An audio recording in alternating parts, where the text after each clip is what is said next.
Welcome to The Leaderboard with Matt Towery and John Hall, the only podcast that litigates the results, slices through the spin, and keeps score on everything that actually matters, which of course includes golf. So listen in now to the next episode as we jump right in. 4. Well, hello, everybody. I'm Matt Towery. Welcome again to The Leaderboard. You know, it's rare. We've had so many great guests, but this is probably one of the most exciting guests we've had. And by the way, John Hall will be joining us later. He's having a few technical difficulties out of Atlanta, but having lived in Atlanta most of my life until I got smart and moved to Florida, there are always technical difficulties in Atlanta, Georgia. just ask the elections folks. Anyway, we have Frank Siller with us. And Frank, it is such a pleasure to have you. Everyone knows you for all the great work you guys do for first responders. And I'm going to go right to the meat of this to start out with. Tell me what you guys have going on right now with I think it's called Steel Across America. Is that it? Yeah. So, this is America 250. Everybody knows that. How proud are we as Americans to be able to celebrate 250 years. But also it's the 25th anniversary coming up in September 11, 2001.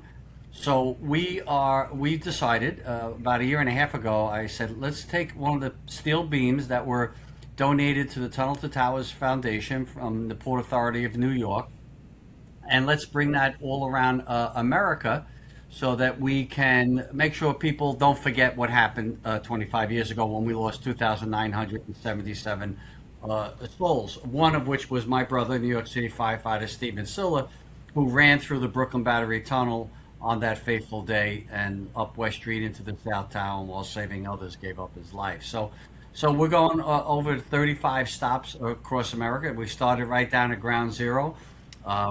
We've been to we've been to Shanksville. I was just at Shanksville a little over a week ago. One of our first stops that we did, but we're going all over the United States to make sure that we pay respect. So I've always been curious. This started, what year did you actually begin this, Frank? So we, believe it or not, it was a few weeks after 9/11 that I spoke to my sister-in-law and I asked her if it'd be okay if, Stephen's siblings, myself and my other siblings. Stephen was the youngest of 7 of us, my firefighter hero brother, but he was a lot younger than us. My parents died when he was a little boy. We raised him because we were a lot older. And so I asked his wife if it was okay if we started a foundation. I said, we just want to do small things. We don't want to do anything. We just want to honor a great man who did such an honorable thing on 9/11 and who, gave up his life. He's married. He had 5 kids. So I asked if we could start a foundation, brought it back to my siblings. We all agreed that we would do it. And we started by doing $1,000 donations, awards for 4 years, the kids going from the 8th grade into high school. That's what we did in 3 different schools that my brother was associated with. That was the purpose, and be there for other families that lost a parent, in the line of duty. So we weren't raising a lot of money until the first ever quadruple amputee to ever survive any war was from my hometown, Stephen's hometown, Staten Island, New York. And I went down to visit him at Walter Reed Army Medical Center, and I asked him if we could build him a home, and he accepted, and that's how we started to build smart homes all across the country. But now I don't have, instead of raising $250,000 or $500,000 a year, I have to raise millions of dollars. Wow, that's incredible. So you were actually in the construction business before 9/11, is that right? That is correct, and one of the reasons why I certainly wasn't concerned about building a house, but going back and forth to Walter Reed, I met 38 other triple amputees. So on the 10th anniversary of 9/11, we did a special tribute at St. George Theater. It's a beautiful theater on Staten Island. Rudy Giuliani was there, great friend of the foundation. John Voight was there, others, and we were honoring other families, not just my brother, other families that perished on 9/11. But I had just met 38 triple amputees down at Walter Reed. And I got up on the stage and I said, now we're not just building for the quadruple amputees, because there was a couple other quadruple amputees that we committed to build for, besides Brenda Morocco, who was the first ever to survive any war. I said, we're going to build these 38 homes for these triple amputees. I said, if we're building for quadruple, we got to take care of these guys. I mean, come on. As a nation, we better take care of them. And, the audience was so supportive. But, we went from raising $500,000 to $1 million. Now we're going to raise like $50 million and so on and so forth. And then a few years later, Matt, years later, detectives Lou and Ramos were assassinated in their car because they were cops, right? You remember that. I mean, New York. Some crazy man from Maryland thought it'd be okay to come up and shoot a cop because they were preaching hate, kind of like what is being preached across America today about law enforcement.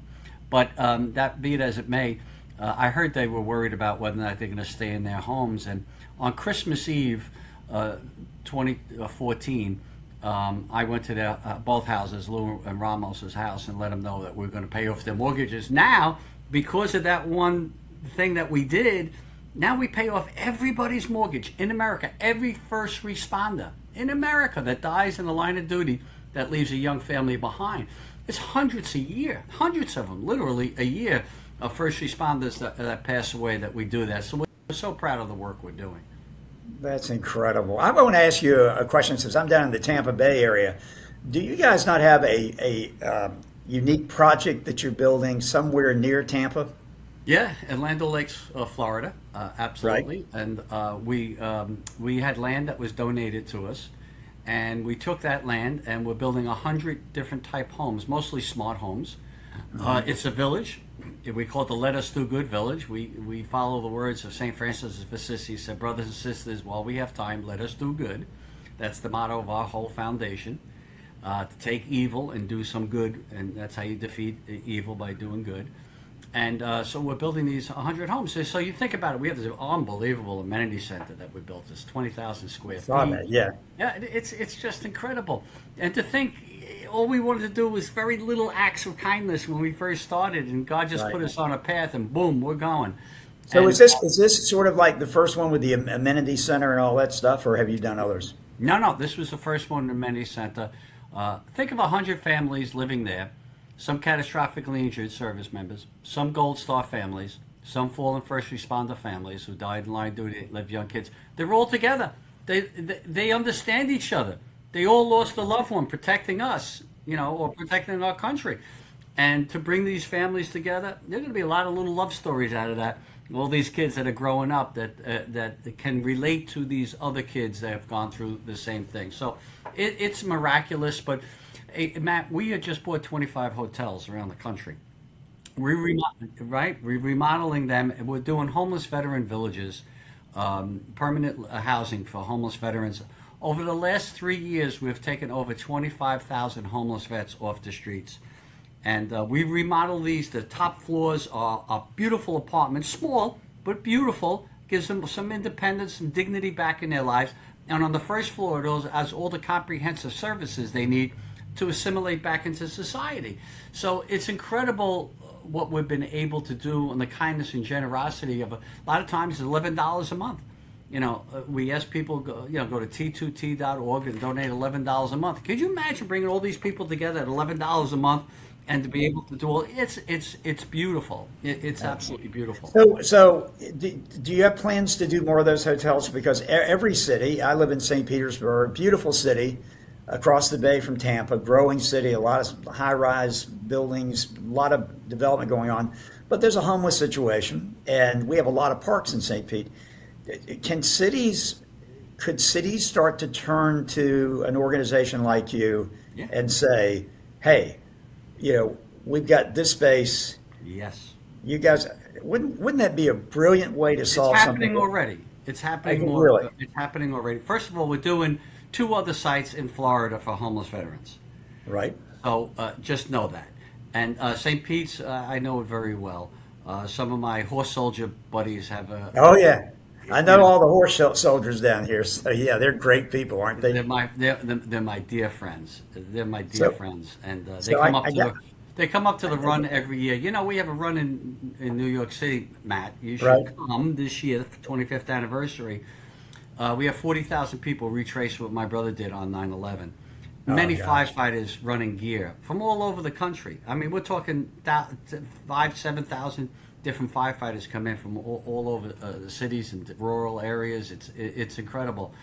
And but the horse soldiers come in, and one year we had them ride down on Vesey Street and West Street on horseback because they were in the mountains of Afghanistan. And one of my guys, Bob Pennington, great hero, great, and Scotty Neal, they couldn't handle their horses. And I'm saying, my God, you were riding in the mountains and you can't even ride a horse here? No. But these are great Americans that help They us. are. Have they? I don't know if you drink bourbon. Have they given you any of their bourbon that they produce down there? Well, we raise a lot of money with their bourbon. We auction it off. You get the 11 signatures of the 12 horsemen that rode into Afghanistan. Yeah. They sign them, and we auction off. They've helped us raise millions of dollars, to be quite frank with you. But I don't drink. But if I did, Well, listen, I don't drink bourbon either, but I go over. They've got drink it. Urban Still House here in Exactly. St. Peter's, their restaurant. And when we all get together over there, it's hard to ply yourself out of there. Not because of the bourbon, because I don't drink the bourbon, but because of the feel that you have of being with such great Americans. So I want to ask you. Yeah, the stories are never endless, and of course they want to hear the political stuff from me too. So we just stay there all night. Really quickly, we talk about golf in this show every time, not because John and I are great golfers, but because I say the great thing about golf is no matter what your problems are, as soon as you're on the golf course, you got a whole new set of problems to take your mind off of it. And you guys have a lot of tournaments, don't you? We have over 300 tournaments this year alone. Across America. A lot of them are put on for us third party. People come to us and say, we want to raise money for the foundation. And we say, absolutely. We can't put 300 on, we have a big events team, but my goodness, we couldn't but we do put quite a few on ourselves. I have one coming up in August. I'm going to give you an invite right here, Matt, at Liberty National. We have a celebrity golf outing. We just did one at Bedminster with David Wells. Trump Bedminster, he raised a lot of money for over $500,000. He raised for us. Good, he's another great American, and Andy Pettit to do PSAs for us. He did Trump International down in West Palm. We do every year. We raise a tremendous amount of money there. So, but we do count on the others that do it for us. I mean, that's the beautiful thing. Somebody does an outing, they do all the work, and they hand us a check. I mean, what's more beautiful than that, because we could only put on a certain amount. Now, there is a golf story that involves you and your brother at 9/11. Can you tell us that? Well, see, golf is important to our family because on 9/11, my brother just finished his night tour in Squad 1 in Brooklyn, and he was on his way home to play golf with my brother George, my brother Russ, and myself. So the four brothers were going to play golf. But, just like these heroes, they get, you get a call to duty. He heard on his radio scanner that the North Tower was hit.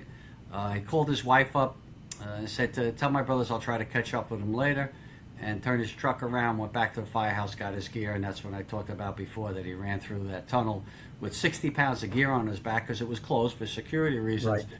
up West Street into the South Tower, where his other Squad 1 buddies were fighting that great fire and rescuing people. Greatest rescue mission ever. So where exactly were you when you heard about 9/11? I was in my kitchen with my brothers and my wife and my son that was back from college because he had emergency appendectomy, and we were just sitting there and we saw the second plane fly in. Into the building, and we knew right then and there that obviously it was no golf, that we're under attack. And then at 9:59 a.m., maybe it's not significant for a lot of people because who would follow it like you might have, Matt, or I do. That's when the South Tower fell. At 9:59 a.m., I turned to my mother-in-law and I said, Nancy, I think I just lost my brother. Not knowing how he got there, not even knowing that he was there, but knowing my brother, that he would find a way to get there, and I knew that he'd be in that building saving people. So that's why we started the Tunnel to Towers Foundation. We're helping so many people. We're paying off college scholarships for these Gold Star kids and fallen first responder kids that are in our program, that we paid off their mortgages. We just don't stop there. We want to make sure they get a good education because their mom or their dad that gave their life up would do that for them. We're going to do it as a nation. We bring Tunnel to Towers. We just bring people together to make sure that we do that. So, in my brother's heroic act, we've been able to come together and take care of so many of these great heroes' families.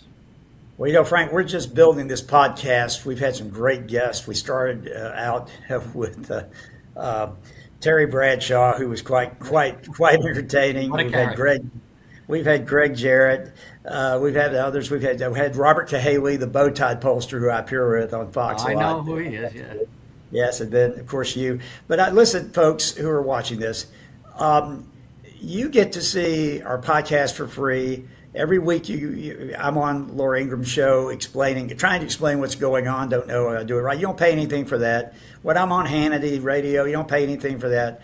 Do me a favor. Join me this week in going to, give the site again, Frank. T2T.org stands for Tunnel to Towers. T2T.org. Okay. I'm making a donation. I want everybody who listens to me, follows what I have to say, even if you think I'm an idiot, this is the cause worth giving. So we're all going to give this next week, our little bit that we can do to help. And Frank, I'm going to meet you. We're going to play golf sometime. Yeah. I'm not a good golfer, but hey, that's not why I'm there. I'm there for a new set of problems. I can get a lot of those problems with you, so don't worry. I got to tell you a quick story. So Sean and I talk a lot on the phone late at night. This is several years ago. I can't remember what had happened. It was like he was going to put money somewhere else, and I don't know. He got irritated. And he said, "I just said send it all to Tunnel to Towers." He sent it all over there, and he's been a very generous guy. He always does. He's very magnanimous. He loves you guys. He's one of the nicest people in America, and he obviously just adds even more credibility to a fantastic organization. What a thing you've done. God bless you. And thank you for taking a few minutes out of your busy schedule to be with us. Thank you. God bless. Well, Matt, what a great interview you did with Frank. He is absolutely amazing. What he's done in honor of his brother, and even before that, I know his family, he was key in keeping his family together after his parents died. And then to take up this cause once his brother sacrificed his life for the rest of us and going in there and attempting to rescue the folks from the tower is just absolutely amazing. And what they're doing, being able to return 97% of the proceeds they get to actually helping people, that is so unheard of in most charities. Most, spend so much money on overhead and otherwise. But Frank at times doesn't even take salaries. He doesn't even take expenses. He's just pretty amazing on what he's done. Here in Atlanta, we have a village that they put together for disabled veterans and disabled first responders. And it's just an example for the community. And I understand they're doing that down in your neck of the woods in St. Pete, and I'm sure it'll be just as good. I was particularly interested, John, in what Frank had to say about the fact that they're buying now old buildings, old hotels, and they're now housing homeless. And that's one of the biggest problems we have in this country. And if we could solve it utilizing something other than government that's 96% efficient, I think it's like 96% of the money they raise goes out the door to get things done. Wouldn't that be fantastic? And then to provide what they always do with his programs, and that is training and support, and give the folks more than just a room. They give them a chance at a future, and they give them the opportunity to do it. So that was absolutely amazing. Again, very sorry I missed it, and appreciate you carrying the ball as we went through that process.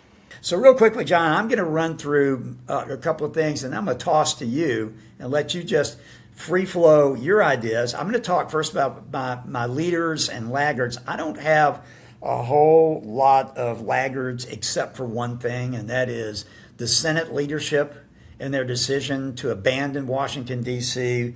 Because they were irritated because Ken Paxton was endorsed by Trump over Cornyn in Texas. I told you at the beginning weeks ago, I said, Cornyn's not going to win, Paxton's going to win. And I told everybody who watched Laura Ingram's show that it's not going to be Cornyn, it's going to be Paxton. And people thought I was crazy. The betting markets were all for Cornyn. Nope, Matt was right again. Put that down. I'm not bragging, but if you know what you're doing, you know what you're doing.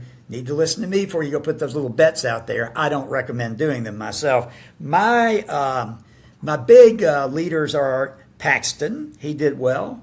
in getting that nomination from Trump. But Trump had to do it because the MAGA world would have turned on him had he not. That's why, in the end, he had to do that. Then Wyndham Clark won himself a big tournament. Wyndham, sponsored by Power Design, which is out of St. Petersburg, and my good friend Chris Hughes and others at Power Design are the folks who got Wyndham signed up, got him his airplane, and they've been sponsoring him ever since. I'm glad to see Wyndham back on a roll.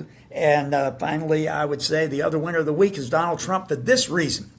This war is dragging on, but John, I want to share with everyone why I think Donald Trump, and I'm looking at my notes here because I have to on this one. I want to explain why Donald Trump is doing what he's doing because I have the numbers. So over the weekend, Trump, of course, has been negotiating increasingly to try to end this war. And he also spiced it in with a little bit of military action as well. Well, Trump's approval for the war has generally been running about somewhere around 60-40 against. Yet this weekend, as we were polling, and he continued to keep his nose to the grindstone, and we could see it through the polling numbers we were getting, he kept inching up. So in our final poll, he's about 55 against, 44-4, but that's a hell of a decrease in that split. And there are a couple of things we found in this poll.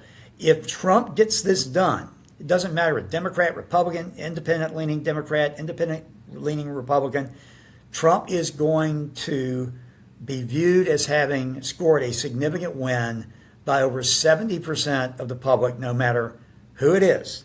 So if Republicans will have enough patience to let this man try to get this thing done, then it's going to be a big score for the Republicans. And Robert Cahaly has predicted one thing. Remember, you heard this here first. He thinks in the end the Republicans don't win on the economy. The Republicans don't win on Doge or fraud or even immigration.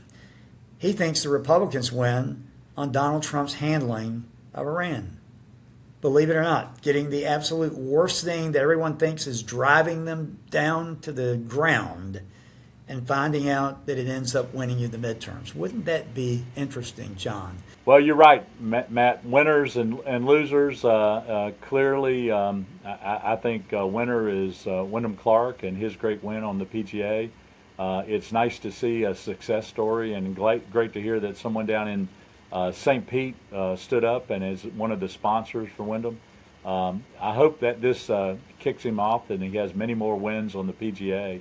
Probably one of the losers of the Cleveland Cavaliers in the NBA playoffs. They really put together a team that should have been strong, and they lost in straight games out. On the winner side, the New York Knicks come forward. All you New Yorkers should be thrilled at what they've done the last month and a half, including sweeping the series, and so they're pretty strong. On more meaty winners and losers, let me give on winners the whole idea of what's going on in the AI world, and NVIDIA and Oracle are going to benefit for that as other tech companies are. We're seeing a change in the AI world, both in terms of away from hyperscalers. They're continuing to be key for the things that they do, but these community-based data centers that are coming out are going to be tremendous. But in addition, I've noticed, in some of your Joe Rogan podcast winners, you saw Joe Rogan mention this, that in the last 3 months, he's noticed that across most AI platforms, that there's been a significant change in the efficiency of the AI platforms. I've noticed it myself over the last 3. In fact, I was talking to somebody about it and then saw Joe Rogan's comments, and I thought, okay, it's nice to have validation. AI, as I refer to, is sort of the arrogant genius in the room that is sometimes wrong. And 3 months ago, it was sometimes wrong even more. But now it seems that there have been across platforms this ability to increase recollection and keep memory available for other activities, so that there's less hallucination, there's less other issues. And AI is really coming into its own. What's occurred in the last 3 months has been amazing. But I believe in the next year, and many people fear AI, I hope they look at it as a winner, because I think it's going to create opportunities that are above and beyond anything we can imagine right now. So I put that as a winner. I want to put the Middle East as a winner and a loser, if I could. the temporary instability that continues to occur simply because of the Iranians, using the Strait as a hostage tool, and then continuing to occasionally lob missiles or drones in certain areas, and then for just their rhetoric, which everybody knows is just total BS, but they continue to spout it out in some way, giving food to the media, which I'll put out in a minute, sometimes to take those things and really try to influence the American public based on the rantings of madmen, which is pretty difficult. So that continuing instability is out there. But I agree with you, Robert Cahaley, that if we get a solution to this, it's going to be a tremendous winner, not just for Donald Trump. I think that'll be a winner for him in the elections, but I think it's going to be a winner for the world when we imagine that the Middle Eastern countries, Arab and Jewish alike, are working together and will continue together. Can you imagine a world, which in my lifetime has not been, really known? Imagine a world in which that community can actually cooperate in terms of business and even in culture and other issues. And so what may come out of this war and what the potential is already there, we're already seeing that cooperation. What may come out of that cooperation is even more and more. And so I make it the Middle East a winner and a loser this week. And the last loser I'll put out is the lack of patience to understand that every 30-second, 60-second news cycle is not determinative. It seems like we're taking issues because we've got, 24-hour streaming, 24-hour this and that. People want to take something and they want to blow it up as huge, and that's the issue, that's what's going to come out, and that's the answer. And in fact, it's just one step in a marathon that has to be run to come with conclusions, like in the Middle East, like in the economy in the U.S., like in rebuilding the infrastructure of the U.S., like getting Europe to be involved in their defense and not relying on the U.S. All of those things take time. It takes negotiation. It takes give and take.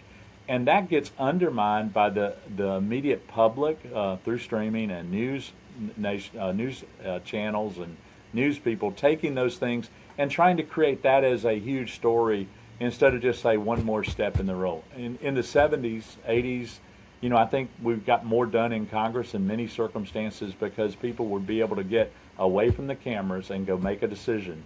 And they would make a decision that was for the benefit of the good, not the benefit of their party.